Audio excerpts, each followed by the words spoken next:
बहुत सावधानी से कथा सुनिएगा और अपने चित्त में उतारिए।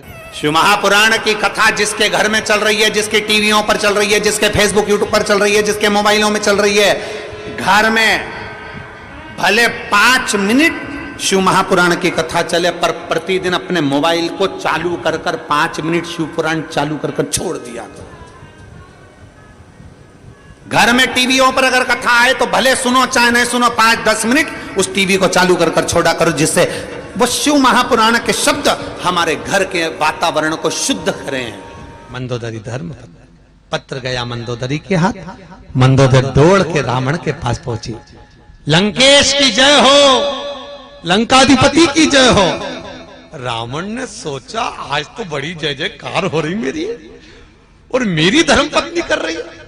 क्योंकि जिंदगी में केवल एक धर्म पत्नी ऐसी होती, वो हर कभी पति की जय जयकार करती ही नहीं कभी जिंदगी में। किसी की भी पत्नी हो वो कभी जिंदगी, तुम देखना अच्छे से अच्छे विद्वान की भी पत्नी होती है ना, विद्वान से विद्वान की पत्नी भी होगी, किसी विद्वान से विद्वान पंडित की भी पत्नी होगी तो एकादशी पड़ोसन से पूछ के करेगी, पति से नहीं। सोमवार करेगी तो व्रत करेगी, कोई हड़तालिका तीज का व्रत है, चतुर्थी का व्रत है, पंचमी का, जो भी व्रत करेगी पति से नहीं पूछेगी। इतना विद्वान पंडित, उससे दुनिया पूछने आ रही और वो पड़ोसन से पूछे तू कब करेगी, उससे पूछ रहे।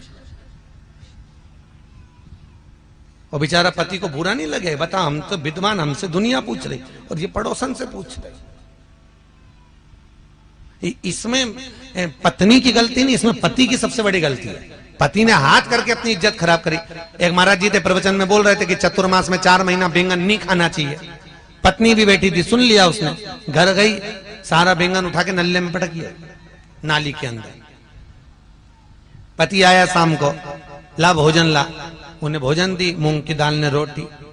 क्यों रही बैंगन कहां गया, कल तो लाया था मैं 80 रुपए का बैंगन की सब्जी बनाने के लिए। पत्नी बोली तुम ही तो बोले थे प्रवचन में, कथा में, कि 4 महीना चतुर्मास में बैंगन नहीं खाना चाहिए। मैं उठा के सब फेंके घोड़ा पे। पति सिर पे हाथ रख के बोला, अरे ओ भाग्यवान, चौकी की कथा चूल्हे में क्यों लाई।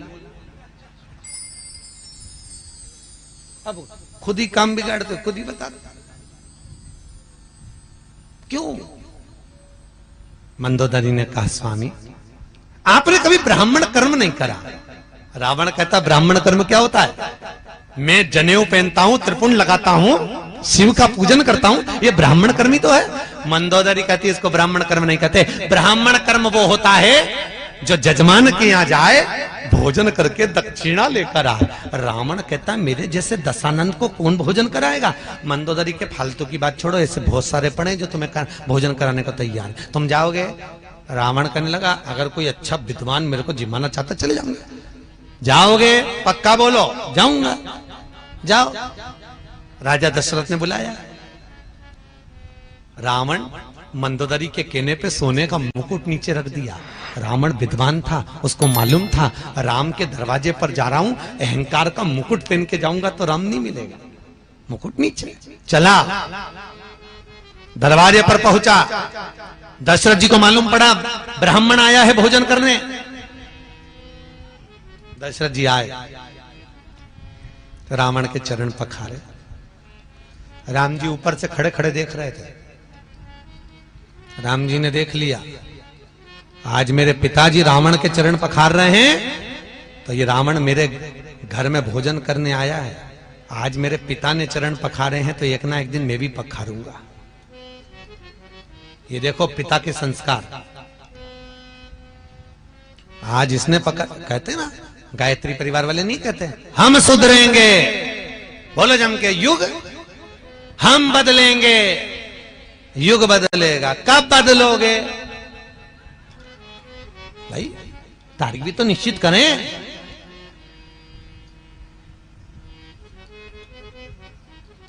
एक माता पिता ने अपने बच्चे को समझाया, सुन शाम को गुरुजी आएंगे, प्रणाम करना हो। हाँ, शाम को गुरुजी आए, चल प्रणाम करके नहीं करना। पिताजी ने 2 धर के दिया, गुरुजी प्रणाम कर, नहीं करना। बच्चा रोने लगा। इतने में माँ गई, माँ ने कहा बेटा प्रणाम कर ले, गुरुजी हैं, नहीं करना। माँ ने भी धो दिया उसको मोगरी उठा के। इतने में गुरुजी बोले काहे को मार रहे हो कि प्रणाम नहीं कर रहा। तो गुरुजी बोले नहीं कर रहा तो मत करने दो, कम से कम तुम दोनों तो करो।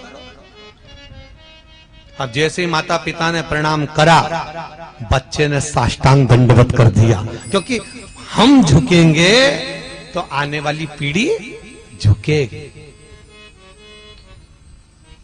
सही बोलो जीजियों।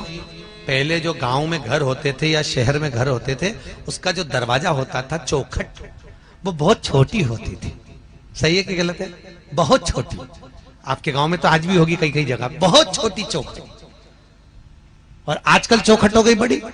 पहले छोटी चौखट इसलिए होती थी कि कितने भी बड़े परिवार की लड़की हमारे यहां शादी करके आ जाए, कितनी भी बड़े परिवार की बहू हमारे घर में आ जाए, झुक के चलना सीख जाए। नहीं झुकेगी तो 2-4 बार माथा भड़केगी चौखट पे, झुकेगी।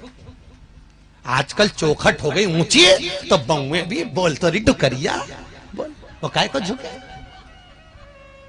वो काय को झुकेगी।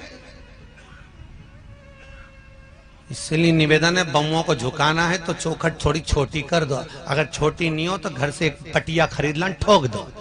बात थोड़ा झुकना सीखिए।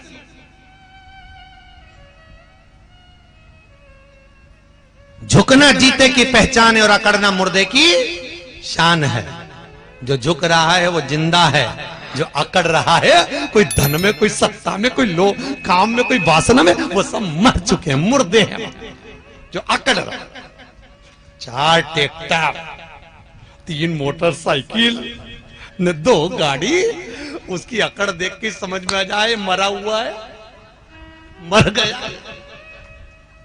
ये जिंदा ही, जिंदा होता तो इतना क्यों अकड़ता? अरे बोलो तो नरम। जो धन पाकर भी नम्र रहे तो वो एक ही बात कहता है, सब उसी ने दिया है, हमारा है क्या? क्या लेकर आए थे? ऊपर से आए थे जब। अरे बोलो तो कुछ लाए थे? फ्रिज लाए थे, कूलर, वॉशिंग मशीन, जमीन। तुम्हें तो मालूम भी नहीं था कि कहां पैदा हो गए, ये भी नहीं मालूम था कि पूरा शरीर अच्छे से मिल जाएगा, हाथ पैर पांव आंख नाक, एक आध आंख निपटा के भेजता तो क्या कर लेते? अरे बोलो तो वापिस के झगड़ा करने जाते हैं कि लड़ाई करने जाते हैं? पूरा डिपार्टमेंट अच्छा दिया उसने।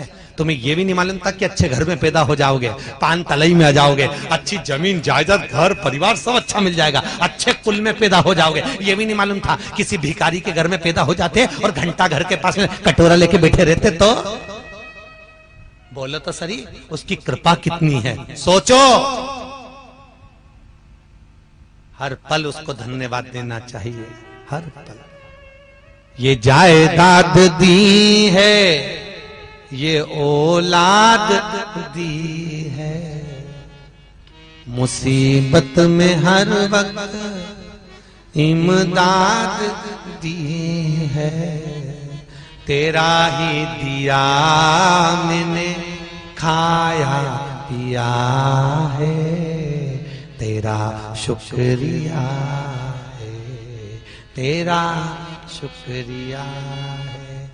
मुझे भोले बाबा ने बहुत दे दिया है, तेरा शुक्रिया है, तेरा।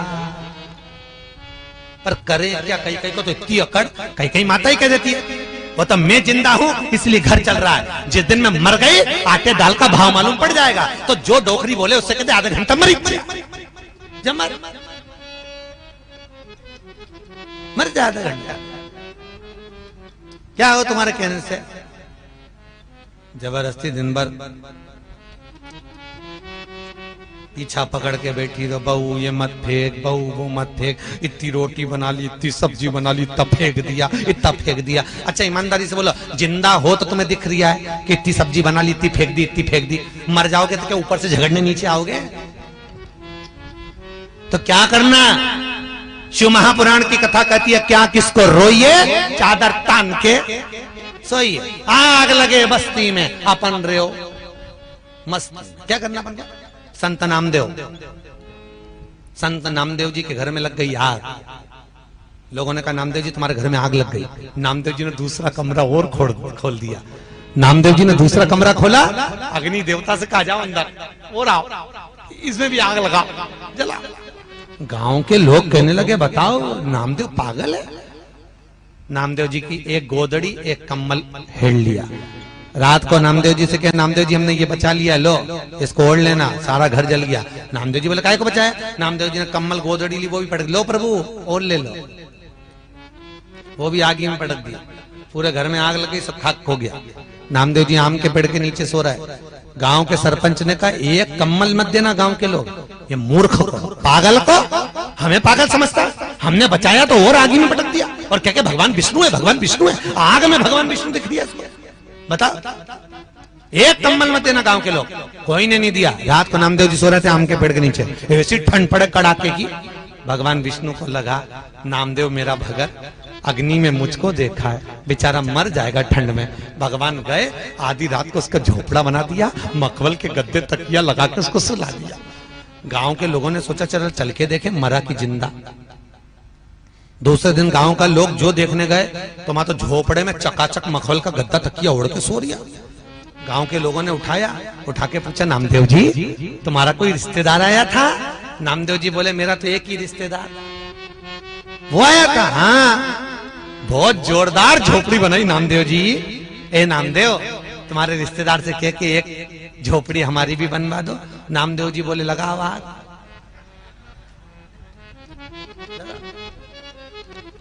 तुम अपना अपना घर में आग लगा, वो झोपड़ा बना। पैदा उसने किया। महाराज मंदोदरी ने भेज दिया, दशरथ जी चरण पखारे, राम जी ने देख लिया। राम जी ने देखा पिताजी चरण पखारा, मैं भी पखारूंगा। और आया था जब रामेश्वर धाम की स्थापना हुई, कोई विद्वान पंडित नहीं मिला। हनुमान से कहा कोई विद्वान पंडित लाओ। विभीषण से पूछा तुम्हारी नगरी में कोई विद्वान है? विभीषण ने कहा मेरे भाई से बड़ा विद्वान कोई नहीं। हनुमान जी मंदोदरी के कहने पर रावण को रामेश्वर धाम की स्थापना कराने लाए थे। रावण को, और रावण ने रामेश्वर धाम की स्थापना कराई। राम जी ने रावण के चरण पखारे तो रावण ने आशीर्वाद दिया विजय भव। जैसे ही बोले विजय भव तो हनुमान जी ने कोनी मार के बोला क्यों रे हार गया? रावण बोला हारा वारा नहीं उरे, तो तू नहीं तो बोला विजय भव राम जी को। तो के ये तो गुरु की गादी है, यहाँ कोई भी होता तो यही आशीर्वाद देता। युद्ध के मैदान में तो लड़ूंगा, भले ही के हाथ से मरूंगा, पर लड़ूंगा जरूर। अंदर प्रवेश भोजन करा रावण ने। दशरथ जी ने पूछा बोलो दक्षिणा क्या दी? रावण ने कहा दक्षिणा तुमसे काय करूं? जिसके कारण भोजन करने आया, जिसने भोजन बनाकर खिलाया, दक्षिणा वो देगी। सीता को बुला, सीता को बुलाया। जानकी जी सामने खड़ी, रावण सीता को देख रहा, सीता रावण को देख रहे। सीता जी ने पहचान गई रावण को, ये वही लंका का राजा रावण है जिसने धनुष यज्ञ के समय पर उपद्रव मचाया था, आज मेरे यहाँ भोजन करने आया। सीता जी ने पूछा बोलो ब्राह्मण देवता दक्षिणा क्या दूं? रावण बोलता है सीता जो दक्षिणा में मांगूंगा दे दोगे? हाँ मांगो।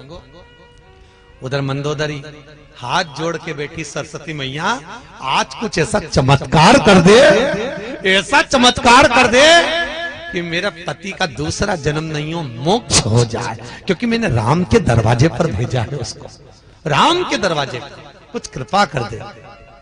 और रावण,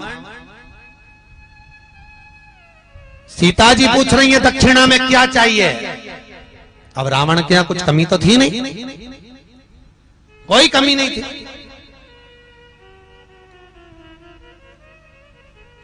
बस सरस्वती ने चाल चली, सीता जो मांगूंगा दे दोगी? सीता जी ने कहा मांगो क्या चाहिए?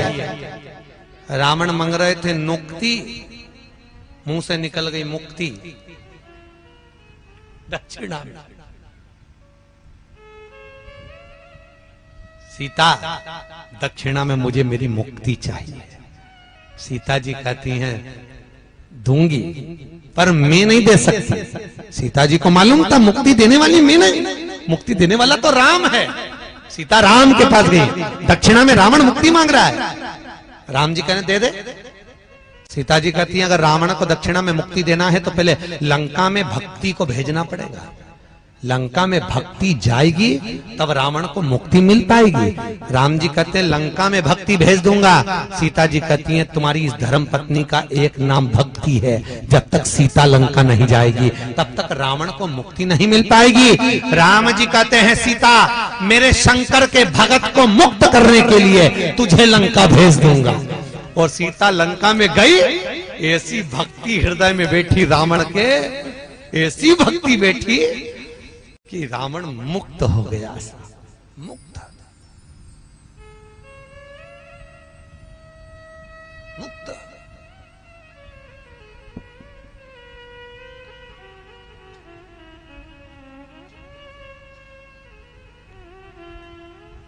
और उठा लो रामचरितमानस, कितने बाण छोड़े गए, जितने भी बाण छोड़े गए एक भी हृदय पे नहीं छोड़े गए, क्योंकि भगवान को मालूम था इसके हृदय में सीता बैठी हुई है।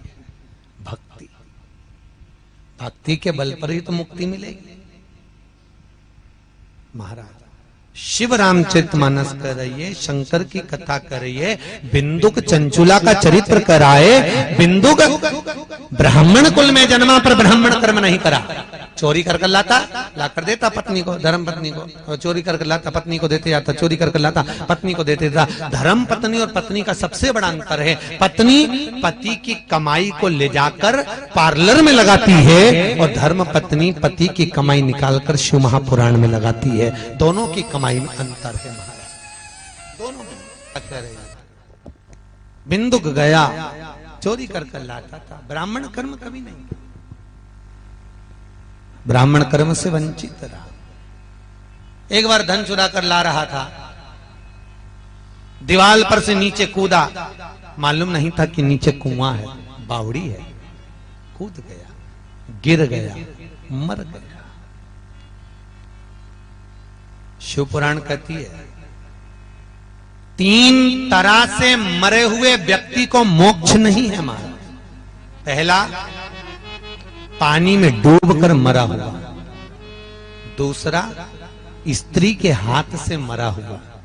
तीसरा, सर्प के डसे से मरा। फिर से बोलो, पहला कैसे? पानी में डूबकर मरा हुआ। दूसरा, स्त्री के हाथ से। तीसरा, सर्प के डसे से। 3 तरह से मरे हुए व्यक्ति को मोक्ष नहीं है, मुक्ति नहीं। पानी में डूबकर मरे हुए वाले व्यक्ति को मोक्ष नहीं मिलता, वो प्रेत योनि में पड़ा रहता है, भटकता रहता है, पर उसको ना तो मुक्ति का मतलब है ना दूसरा जन्म होता है और ना मोक्ष। ओम श्री शिवाय। नमस्ते हम दर्शकों, आज की जो कथा है वो पंडित प्रदीप जी मिश्रा द्वारा जो है महाराष्ट्र में सुनाई जा रही है। जैसा कि आपको पता होगा महाराष्ट्र के धुलिया में जो है कथा चल रही है। कथा के दौरान पंडित प्रदीप जी मिश्रा ने जो है बहुत ही अच्छा जो है प्रवचन दिया है और साथ ही में जो है भगवान शिव और माता पार्वती के बारे में जो है वर्णन किया है। इसी के साथ में जो है उन्होंने जो है कथा के दौरान जो है और भी बहुत सारे उपाय भी बताए हैं, जो अगर आपने जो है कथा को ध्यान से नहीं सुना है या फिर इस कथा को सुनने के बाद में अगर आप और भी जो है आगे आने वाली कथाओं को सुनना चाहते हैं तो इसके लिए आपको कुछ नहीं करना है, केवल हमारे चैनल को सब्सक्राइब कर लेना है। सब्सक्राइब करने के बाद में जो है पास में आ रहे बेल आइकन को प्रेस कर देना ताकि आपको समय पर जो है सूचनाएं मिलती रहे। इसी के साथ में मिलते हैं अगली कथा।